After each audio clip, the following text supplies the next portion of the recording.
live IG kok nggak pernah ada sih? Christian tuh kemana ya? Pada nyariin lagi, ngirim DM. Mana sih Pak Christian tuh?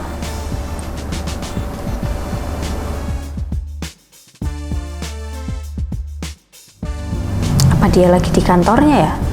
Langsung samperin aja deh.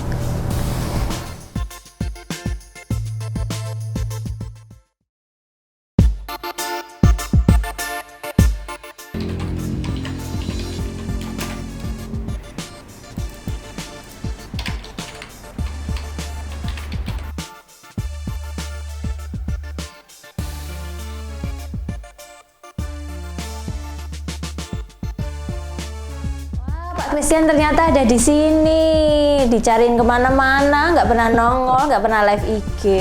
Wah, halo Novita, apa kabarnya nih? Lama tak jumpa. Iya nih Pak, nyariin Pak Christian nih loh dari kemarin, kok nggak pernah live IG. Ya, ini baru sibuk ini, kantor lagi rame. Ngobrol sebentar ya Pak ya? Yuk, mari.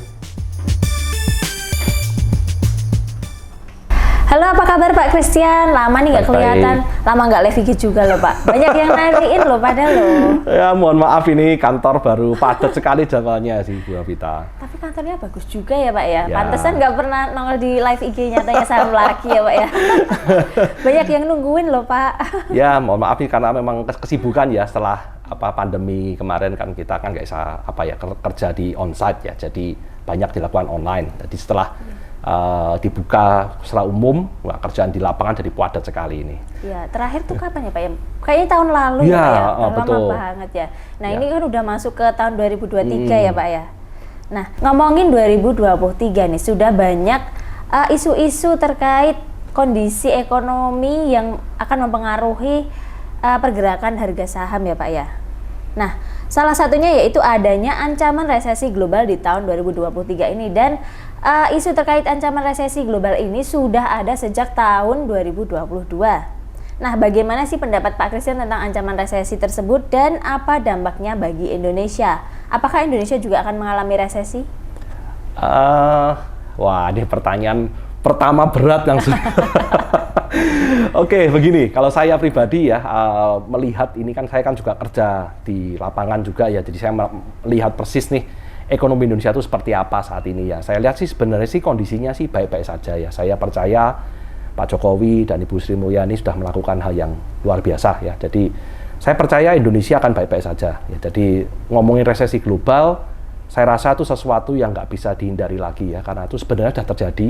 Cuma banyak negara yang masih belum, bukan nggak mau ngakuin ya, tapi sebenarnya mereka sudah tahu, tapi yang nggak mau ngomongin biar keadaannya nggak lebih buruk lagi seperti itu. Tapi sebenarnya sudah terjadi ini resesi ya. Kalau resesi global itu pasti terjadi lah.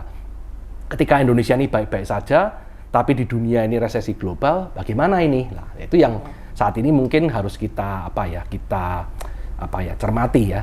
Jadi kalau kita logika, saya sering kalau live IG juga seperti itu ya, sering ngasih logika. Jadi biar kita tuh ada bayangan ya. Jadi seperti gini, Ibu Novita bayangin ya, ada banjir ya. Jadi hujan deras, banjir. Rumah kita tuh tinggi, nggak kebanjiran, bagus toh. Iya. Tapi bayangin, kita sendirian, sekeliling kita tuh banjir semua. Sama aja dong. Sama aja. Kita tuh nggak bisa ngapa-ngapain juga. Iya, jadi seperti itu. Jadi kita di dalam nggak apa-apa. Kita going to be okay ya. Jadi Indonesia ini nggak apa-apa, baik-baik saja. Tapi karena negara-negara lain itu mengalami situasi yang nggak baik, jadi ya mau nggak mau kita pasti kena imbasnya. Tapi maupun imbasnya nggak imbas secara langsung. Ya itu penting sekali ya. Kalau imbas langsung kan kita juga langsung sengsaranya langsung ya. Jadi ekspornya pasti juga terpengaruh ya. Produksi lokal yang untuk ekspor ya juga agak lumayan terdampak lah seperti itu. Tapi yang pasti di Indonesia ini Pak Jokowi itu memperlakukan sebuah kebijakan yang luar biasa ya. Pak Jokowi kan fokusnya kan ke UMKM ya, usaha mikro. Jadi ketika usaha mikro ini di zaman Pak Jokowi sama menjabat hampir 8 tahun ini difokuskan dananya di situ. Jadi saya melihat UMKM ini pada akhirnya pada hari ini menjadi support utama dari perekonomian Indonesia. Ya, jadi kita tuh hidup sendiri. Jadi dari mereka ini kerja yang mungkin punya warung kecil-kecilan, tapi ada uang berputar. Dan mereka juga beli baju misalnya buat anaknya, beli alat-alat sekolah buat anaknya. Jadi sama juga nanti yang beli baju ini produksinya juga jalan lagi, terus yang produksi tadi yang alat tulis juga tetap jalan dan lain sebagainya. Jadi ekonomi kecil ini uangnya tetap berputar gitu loh. Beda sama ekonomi global. Ketika ekonomi global itu terjadi kan yang jadi masalah itu permintaan ekspor menurun dan lain sebagainya lah. Jadi yang terdampak ya memang yang orang yang berhubungan banyak dengan usaha di luar negeri. Tapi yang untuk di dalam negeri sendiri saya rasa sih masih aman. Ya, baik saja. Baik saja. Nah, selain terkait isu resesi di tahun 2023, salah satu hal yang juga selalu menjadi pembicaraan banyak orang adalah suku bunga yang sampai sekarang ini masih terus dinaikkan oleh The Fed dan juga Bank Indonesia. Nah, kita pengen tahu nih gimana sih analisa pergerakan suku bunga The Fed dan juga BI di tahun 2023 ini, Pak? Oke, ini saya rasa mungkin yang dengerin live IG sudah sering saya bahas ini ya. Jadi ngomongin The Fed, apalagi kalau nggak saya yang terakhir, yang saya bahas tentang GoTo itu nanti dibuka ya rekaman. Karena saya kalau live IG pasti direkam, jadi nggak bisa di-delete ya. Live IG direkam langsung disiarkan. Jadi saya sampaikan bahwa suku bunga ini kenaikannya ini pasti ada ujungnya, ada titik puncaknya ya. Jadi dan saya merasa ini sudah sampai di titik puncaknya. Jadi sudah sampai di penghujung. Jadi sudah junction. Mau diterusin atau kita harus sudah mulai nahan. Ya, dan mereka saya rasa sih harusnya sudah mulai berpikir untuk menahan. Ya, karena sudah sampai di level 5% ke atas ya, bahkan 5,5%. Itu sudah cukup tinggi sekali ya. Jadi mau nggak mau mereka pasti juga melakukan banyak kebijakan untuk bisa menahan suku bunga ini tidak bergerak liar ke atas terus. Ya, saya rasa sih paling maksimum nanti 6,5% itu gila banget menurut saya sih ya. Saya rasa gila banget ya. Itu sudah nggak, saya rasa sih nggak sampai sana dan mereka akan mulai mengontrol dan saya rasa sih trennya akan menurun. Tidak menurun tapi sama dulu. Ya, nanti baru pelan-pelan ekonominya membaik, mungkin suku bunga akan pelan-pelan menurun. Tapi kalau saat ini menurun saya rasa tidak juga. Belum ada ya, Pak? Ya. Sebenarnya analisa seperti ini sering saya sampaikan loh Bu Novita. Yang kemarin kalau teman-teman semua saya ingat coba yang waktu malah saya tarik panjang deh. Karena ini saat ini kalau kita lihat ya sebenarnya pasar kita tuh baru sideways panjang menurut saya sih. Ya, jadi saya pernah sampaikan tuh 6.600, 6.800, 7.000, 7.200. Ya, batas support resisten buat masih di buat IDX. Ya, ternyata dari Agustus 2022 sampai detik ini udah masukin bulan pertama di tahun 2023 ini juga masih sama. Saya bilang kalau sampai 6.600 jebol ambiar. Ternyata enggak juga kan dijaga kan lah, kan enggak turun. Sama juga ini bunga juga di atas juga sama. Yang kemarin juga sama kan naik kan, mau 7.200 nggak kuat terus turun. Sama juga bunga juga ini ada level tingginya. Saya rasa ini sudah sampai di level tingginya. Ya pasti nggak bisa naik lagi lah. Baik. Nah, seperti yang kita tahu sejak akhir tahun 2022 hingga awal tahun 2023 ini masih banyak terjadi PHK massal di berbagai perusahaan, bahkan perusahaan besar juga melakukannya ya Pak ya. Nah, apakah PHK massal ini nanti akan berdampak terhadap sektor-sektor saham tertentu Pak? Tentunya iya karena tapi gini, mungkin efeknya itu tidak secara langsung ya, dalam artian orang di PHK hari ini langsung besok paginya langsung ada resesi di Indonesia, nggak seperti itu. Jadi ini juga butuh waktu berapa bulan ya, karena pasti ketika orang itu kehilangan pekerjaan mereka masih punya tabungan. Yang jadi masalah ketika tabungan itu nggak ada, itu aja yang jadi masalah. Jadi ketika tabungan sudah menipis, mereka pasti menata money management mereka mulai jalan. Jadi ada beberapa hal yang di-cut. Biasa pasti orang-orang zaman sekarang udah pintar-pintar. Yang di-cut dulu pasti hal-hal yang konsumtif. Ya, jadi saham-saham yang berhubungan dengan hal-hal yang konsumtif, kalau PHK itu terus berjalan juga harus berhati-hati. Ya, konsumtif itu kan sesuatu yang mungkin tidak primer yang kita butuhkan ya, seperti itu. Jadi ya pasti dampaknya ada. Cuma yang harus saya garis bawahi, topik bagus sekali ya. Saya sebenarnya mau di live IG kemarin, cuma nggak sempet ya, mohon maaf. Jadi gini, sebenarnya PHK massal itu tidak efeknya tuh sebenarnya, kalau dulu kan saya sampai bingung cara jelasinnya, tapi gini, kalau dulu PHK itu langsung bunganya kan sama sama orang-orang yang kawasan bawah ya, kelas bawah ya. Jadi buruh, karyawan-karyawan yang yang baru mulai bekerja dan lain-lain ya. Tapi saya lihat tren ini agak berubah ya. Jadi ini yang harus dicermati sama teman-teman semua ya. Jadi mungkin bisa perhatikan sama-sama nanti. Jadi kalau zaman dulu begitu kena itu Seperti itu lah. Kalau seperti itu kan orang bayangannya, aduh UMKM pasti akan terdampak nih. Oh bukan seperti itu. Menurut saya ini saat ini yang terdampak itu malah yang white collar. Ya, nah itu yang harus hati-hati ya. Di middle class trap. Ya, ini yang sering kalau di Amerika sana sering dibahas ya. Jadi orang-orang tertentu yang sudah sampai kelasnya tuh mungkin kalau misalnya masih bekerja sama orang pun gajinya tuh sudah lebih tinggi dari yang lain.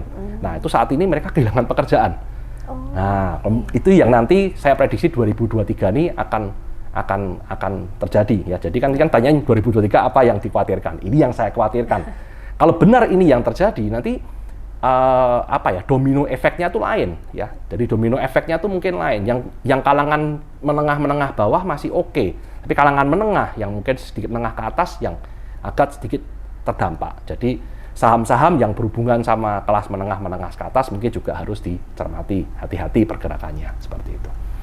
Lalu di tahun 2023 ini mungkin Pak Christian bisa memberikan sedikit bocoran nih, saham-saham dari sektor apa saja yang harus dihindari atau sektor apa yang harus kita perhatikan lebih gitu, Pak? Wah, ini kalau bagian yang ini saya disclaimer dulu ya. Jadi saham ini kita tidak ada ajakan untuk membeli saham, ya, tidak ada ajakan untuk menjual saham tertentu ya. Jadi kita ini pure kita memberikan analisa ya sesuai dengan apa yang kita lihat di pasaran ya di market. Dan juga kita secara teknikal kita juga ada analisa menggunakan kepintaran algoritma ya. Betul. AI ya, kita menggunakan artificial intelligence untuk menganalisa ya bagaimana saham ini supportnya di mana, resisten di mana, target jualnya di berapa, target cut loss-nya di berapa. Jadi kita nggak ada ajakan untuk membeli, kita ada ajakan untuk menjual. Disclaimer dulu. Oke, saya lanjutkan ya. Ini pertanyaan sebenarnya saya suka mau saya bahas di live IG cuma belum sampai kemarin. Jadi gini ya, saham-saham yang dihindari ya sebenarnya itu kata-kata yang harus digarisbawahi, sebenarnya tidak dihindari tapi dicermati titik cut loss-nya di mana. Karena setiap saham itu sebenarnya pasti ada titik cut loss, ada titik maksimal profit-nya di mana di waktu itu. Jadi kita harus tanya dulu sama kita sendiri. Kita investasinya itu mau jangka pendek, jangka menengah, atau jangka panjang. Biasa saya tanya seperti itu dulu, nanti jawab, setelah itu baru kita bisa nentuin nih, saham-saham harus yang kita hindari seperti apa. Kalau kita memang aim-nya jangka pendek, ya saham-saham yang long term, jangan dicermati ya, karena kan kita aim-nya jangka pendek, kita trading ya. Nah, ada juga yang sukanya jangka panjang tapi beli saham yang fundamentalnya jelek.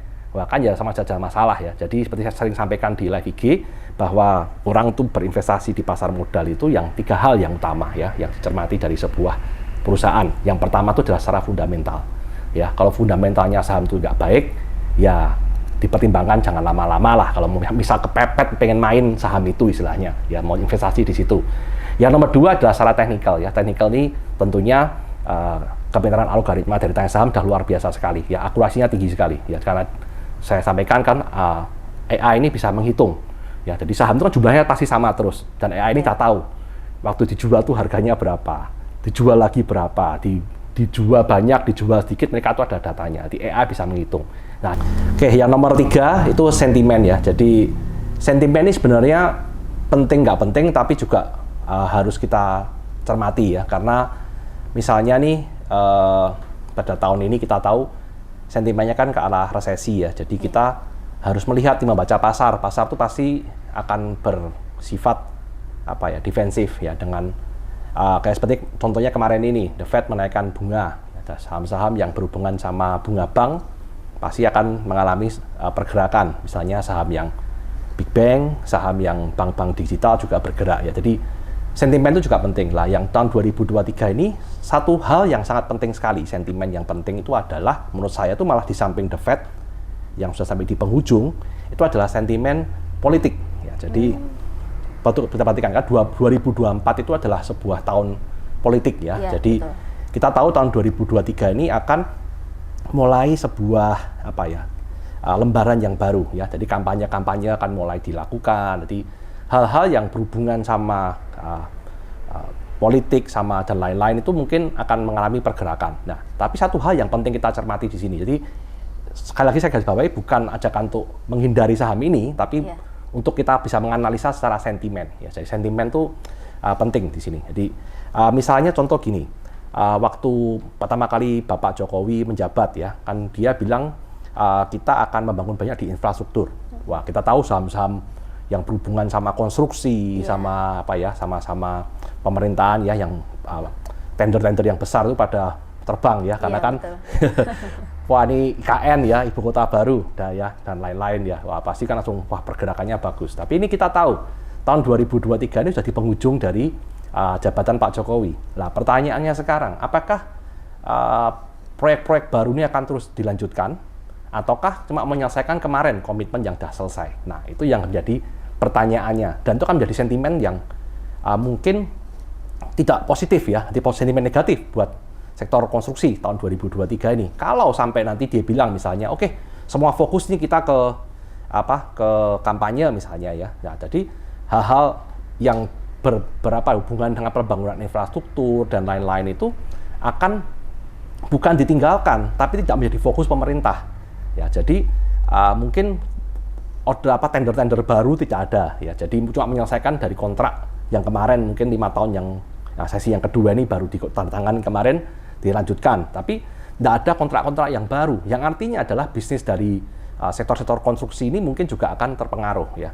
Ya, walaupun IKN juga berjalan, tapi tentunya sentimen-sentimen yang kurang bagus ini akan mempengaruhi kinerja dari saham-saham konstruksi ya, yang terutama di BUMN konstruksi, karena BUMN kan makanya dari proyek pemerintah.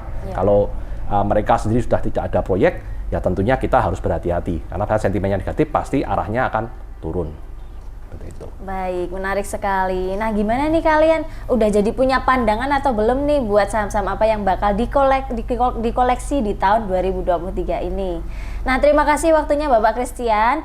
Dan pokoknya kita tunggu lagi deh live Instagramnya. Ya, betul. Udah lama banget loh Pak kita nggak live IG. Ya, dan sebagai penutup saya selalu sampaikan ya, buat yang berinvestasi di pasar modal, psikologi tradingnya ya, kalau bahasa saya itu dijaga baik-baik ya. Kadang-kadang kita terbawa sentimen ya, seperti itu. Wah, sentimennya jangan panikan, betul. Kita gunakan baik-baik itu kalkulator kita pakai AI ya. Iya, betul. Disediakan sudah ada, mereka bantuin ngitung, kita tinggal ngikutin. Jadi yang terpenting dari trading dari investasi saham itu kita harus tahu level cut loss di mana. Ya, kalau kita nggak tahu di situ, ya itu paling berbahaya. Karena kalau turun ya, kita jangan pernah ngetes dalamnya samudra, berbahaya sekali. Iya, mantap sekali. Nah, buat kalian semua yang pengen nyobain AI-nya, seberapa canggihnya AI-nya di aplikasi Tanya Saham, bisa langsung unduh aplikasinya, link ada di deskripsi.